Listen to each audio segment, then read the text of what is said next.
तो ये नहीं, ये आपका शरीर का नाम हुआ।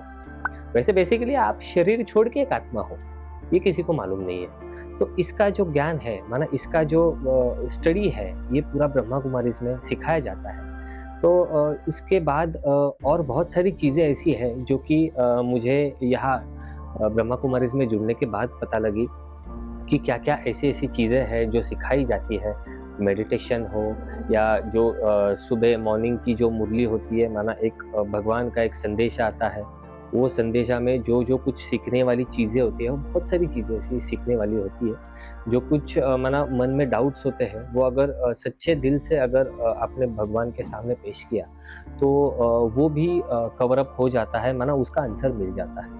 तो देखो दोस्तों, मेरा ऐसा होता था कि मैं पहले बहुत ज़्यादा ही, मतलब जब ब्रह्मा कुमारीज़ में जॉइन नहीं था, तो बहुत ज़्यादा ही क्रोनिक अल्कोहलिक था, चेन स्मोकर था, बहुत सारे एडिक्शन लगे हुए थे।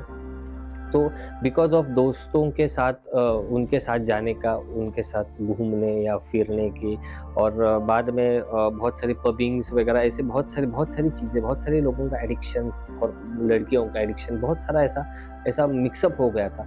तो मैं बहुत परेशान रहता था और घर वाले भी बहुत परेशान रहते थे कि भाई ये क्या हो रहा है? माना इकलौता लड़का है हमारा और ये ऐसा क्यों कर रहा है? क्योंकि ऐसा होता है ना कि परिवारों में माना कुछ लोग ऐसे होते हैं कि भाई बहुत बिगड़ गया लड़का तुम्हारा, बहुत सुनाने वाले भी बहुत होते हैं। तो घर वाले बहुत परेशान रहा करते थे। तो एक दिन ऐसा हुआ कि मेरी सगी बहन, सगी माना मेरी मौसी की लड़की, वो ब्रह्मा कुमारीज़ में जुड़ी हुई है। तो उसका समर्पण समारोह था। तो हमारे माताजी को उन्होंने फ़ोन किया और बोला कि मेरा समर्पण समारोह है, तो आपको आना है। तो हमारी माताजी उनके सामने रोने लगी कि ये देखो ऐसी-ऐसी सिचुएशन है घर में, तो हम कैसे आए? भला ऐसे सिचुएशन में हम कैसे आपके पास आए?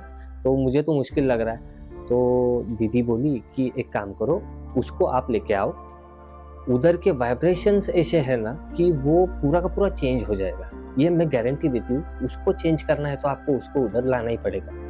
तो माताजी बोली कि ठीक है चलो ट्राई करते हैं। सब कुछ ट्राई किया, माना बहुत पुजारियों के पास भी चले गए, बहुत सारी चीज़ें ट्राई की, पर कुछ असर नहीं पड़ रहा था।